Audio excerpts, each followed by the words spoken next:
साथियों, आप लोग एग्जाम देकर आए हैं, तो आप लोग ही बताइए पेपर कैसा था। क्योंकि जो हमारे स्टूडेंट हैं उनमें ज्यादातर स्टूडेंट उस परिदृश्य से जुड़े हुए हैं जहाँ हिंदी की पढ़ाई कम होती थी, है ना। तो उनके लिए पेपर का लेवल मुझे लगता है कि मुश्किल है। लेकिन उनमें से कुछ जो बहुत ज्यादा सीरियस स्टूडेंट हैं, है ना, या फिर शुरुआत से मुझसे से जुड़ी हुई हैं, है ना, उनका स्टेटमेंट देख करके ऐसा लगता है कि जो दिसंबर का एग्जाम था उससे इजी पेपर, है ना, कि उन्हें या तो वो अच्छे से पढ़ ली होंगी, एक कारण हो सकता है, और दूसरा ये हो सकता है कि वाकई इजी पेपर पूछ लिया गया हो। लेकिन कुछ सेक्शन ऐसे थे, जैसे उपन्यास सेक्शन, है ना, उससे काफी प्रश्न लिए गए थे और स्टेटमेंट्स ऐसे उठा लिए गए थे जो काफी फेमस नहीं है। देखिए, एग्जाम का पेपर बनाने के समय में यह ख्याल रखना चाहिए कि हम यूनिवर्सल स्टेटमेंट उठाएं। लेकिन एनटीए के जो क्वेश्चन बनाने वाले बहुत सारे ऐसे टीचर्स हैं, है ना, उन्हें इस बात का ख्याल ही नहीं रहता है कि भाई आप इंपॉर्टेंट स्टेटमेंट उठाएं, ना कि कुछ भी उठा करके पूछ लें। तो ऐसा उपन्यास में किया जा रहा है। हाँ, बीएचयू के भी कई सारे ऐसे हमारे जूनियर्स हैं और जिनसे बातचीत हुई, है ना, तो उनका यही कहना है कि पेपर विशेष तौर पे उपन्यासों को लेकर के मुश्किल तो था, है ना। हाँ, इधर जो हमारे स्टूडेंट हैं, कुछ फर्स्ट पेपर में जिनका अच्छा है ना, वो कह रहे हैं कि डीआई नहीं कर पाया, उसके पीछे थोड़ा सा टेक्निकल इशू बता रहे हैं। लेकिन कुछ ऐसे भी स्टूडेंट है जो डीआई किए हैं, है ना, टेक्निकल इशू की कुछ ज्यादा ही स्क्रॉल करना पड़ा। तो कुछ रिव्यूज मैं दिखाता हूँ कि भाई हमारे स्टूडेंट की क्या स्थिति है। और देखिए भाई, मैं वही मानता हूँ कि क्लास में ईमानदार रहना चाहिए और मैं लगातार वही कोशिश करते रहता हूँ। तो ये लेट से जुड़ी फिर भी कह रही है जी सर हिंदी का पेपर अच्छा था। तो इसका मतलब कहा जा सकता है कि पेपर पेपर टू जो है वो बहुत भारी नहीं था। मैं थोड़ा सा इसको,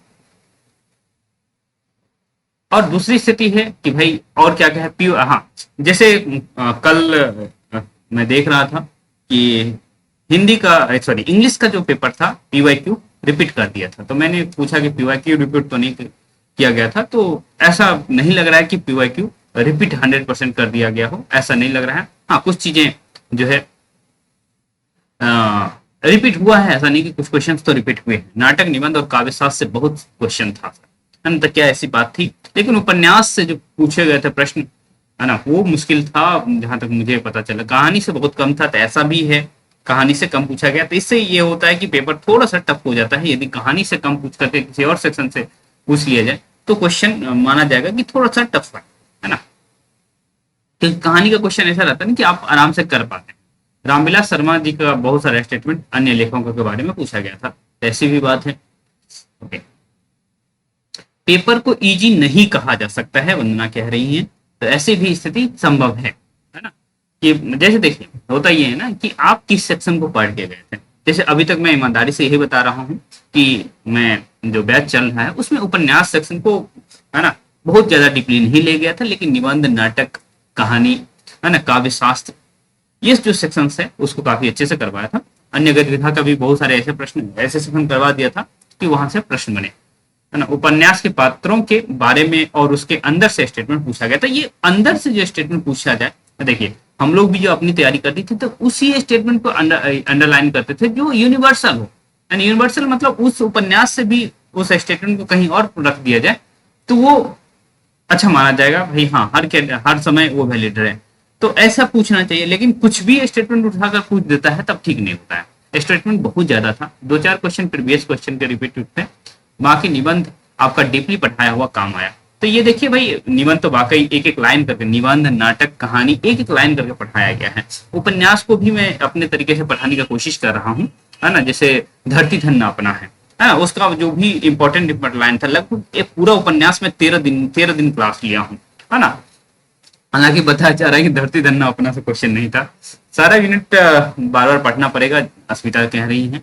ओके, उपन्यास से बहुत पूछा गया, गोदान से। हालांकि हमारे स्टूडेंट ने रिक्वेस्ट किया कि गोदान पढ़ा दीजिए, पर मैं सोच रहा था कि और सेक्शन पढ़ा दिया जाए, तो गोदान मैंने नहीं पढ़ाया था। ओके, तो अब जो दिसंबर वाला होगा उसमें मैं उपन्यास सेक्शन पे ज्यादा फोकस इसीलिए करूंगा कि निबंध, नाटक, कहानी ये सब मैंने पढ़ा दिया है। काव्य शास्त्र तो बहुत सारा सेक्शन, कविता का सेक्शन मैंने पढ़ा दिया है।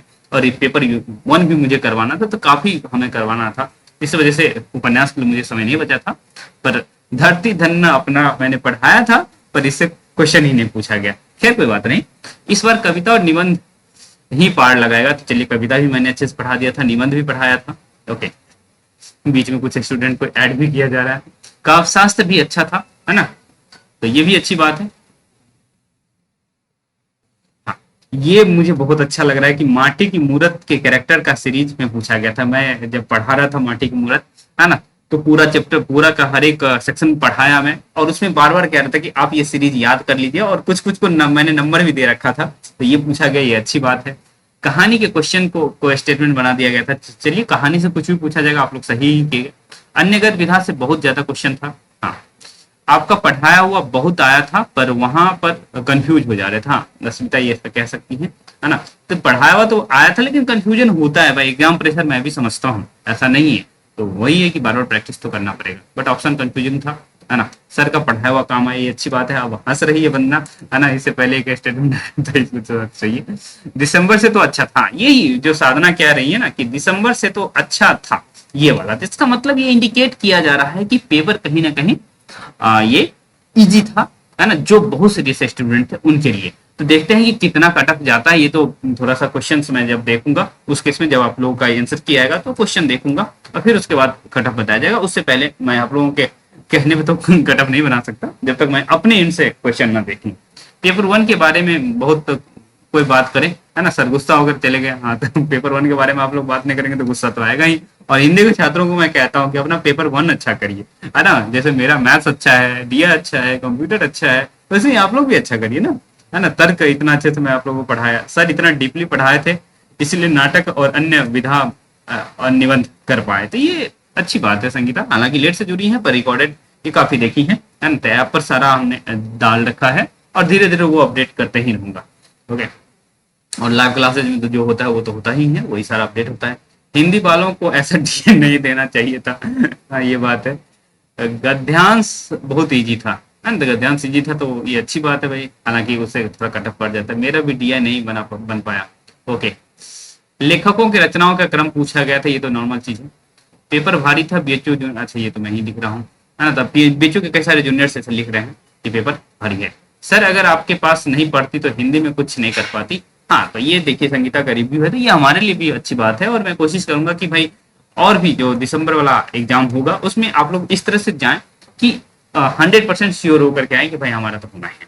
ठीक है, तो देखते हैं इस बार कितने लोगों का होता है, और मैं चाहूंगा कि आप में से बहुत सारे साथियों का हो जाए। इसका मतलब हम गोवर गणेश नहीं है, वो बीएचयू वाले जूनियर्स के बातों पर लिख रही है ना। आपके कारण हम लोगों का हिंदी अच्छा हम लोगों को हिंदी अच्छा लगा सर, तो ये अच्छी बात है भाई, है ना। मेरा डीआ बनते बनते दो क्वेश्चन ही कर पाई, है ना, कोई बात नहीं। हाँ, ये देखिए, ये मुझे अच्छा लग रहा है ना, कि बिल्कुल आपके कारण हम लोग, हाँ बिल्कुल, हर क्वेश्चन पर सर आपकी आवाज सुनाई दे रहा था। तो ये जो होता है ना स्टूडेंट का कमेंट, कि आप पढ़ा रहे हैं और सर की आवाज सुनाई दे, ये बहुत अच्छा माना जाता है ना। मैं तो चाहूंगा कि भाई हर क्वेश्चन पर हमारी आवाज आवे। तो ऐसा संभव नहीं है कि भाई हर क्वेश्चन आपको टीचर बताएं, तो कुछ क्वेश्चन आपको भी करना पड़ेगा। ये जो स्क्रोलिंग की बात कर रही है, दिया बनाते हुए या फिर गद्यांश बनाते हुए, आपको कई बार स्क्रोल करना पड़ता है। गद्यांश बनाते हुए जब अपना हम एग्जाम देते उस समय मैं भी परेशान हुआ था, हालांकि मेरा गद्यांश सारा सही हो गया था। हाँ, डीआई भी 100% सही हुआ था। ओके, पर कंप्यूटर से याद आया, फुल फॉर्म सब पूछ रहा था, एंड ईएमआरएस में पढ़ाया। हाँ, ईएमआरएस का फर्स्ट पेपर में पढ़ाया था। ओके, तो उस केस में मैं कंप्यूटर पढ़ाया था, तो वहां भी काम आगे देख लीजिए। ओके, तो ये अच्छी बात है। चलिए, सर सब आपका पढ़ाया आया, पर एग्जाम हॉल में पता नहीं क्या हो जाता है, तो भाई प्रैक्टिस तो करना पड़ेगा। हाँ सर ही, हाँ रुस्तम भी हमसे काफी लंबे समय से जुड़ी हैं। हालांकि देखिए, हमारे साथ जो स्टूडेंट्स जुड़ी हुई है ना, तो कहीं ना कहीं जीरो लेवल से जुड़ी हुई हैं, और मैं उन जीरो लेवल के स्टूडेंट को इस लेवल पे लाने के लिए लाने का खूब कोशिश कर रहा हूँ। और मुझे उम्मीद है कि इस बार कई सारे स्टूडेंट कम से कम नेट तो होंगे, जेआरएफ किसी का हो जाए अच्छी बात होगी, है ना। पेपर 1 भी आप जो पढ़ाए थे वो आया था, तो ये अच्छी बात है भाई। ओके, तो देखते हैं कितने साथियों का क्लास में अच्छे से बताएंगे। ओके, क्लास लेंगे तो ये कह रही है कि भाई क्लास में लाइव हम बताएंगे। ओके, तो यही रिव्यू है। बाकी आप लोग कमेंट कीजिए कि भाई आप लोगों की क्या स्थिति है, कितना कर पाए क्या नहीं कर पाए। ये हमारे स्टूडेंट थे। ओके, तो चलिए देखते हैं बाकी आप कहेंगे कटअप वीडियो बनाने, तो मैं जब तक अपने इनसे क्वेश्चन नहीं देख लूंगा तब तक कटअप वीडियो नहीं बनाऊंगा। ऐसा नहीं कि मैं आज ही आपके लिए कटअप वीडियो बना दूंगा, ये संभव नहीं है। ओके, तो आप लोग जुड़े रहिए हमारे साथ। हाँ, जो तैयारी करना चाहते हैं वो साहित्य सहचर ऐप डाउनलोड कर सकते हैं, वहाँ बैच लिस्टेड है, जाके देख सकते हैं।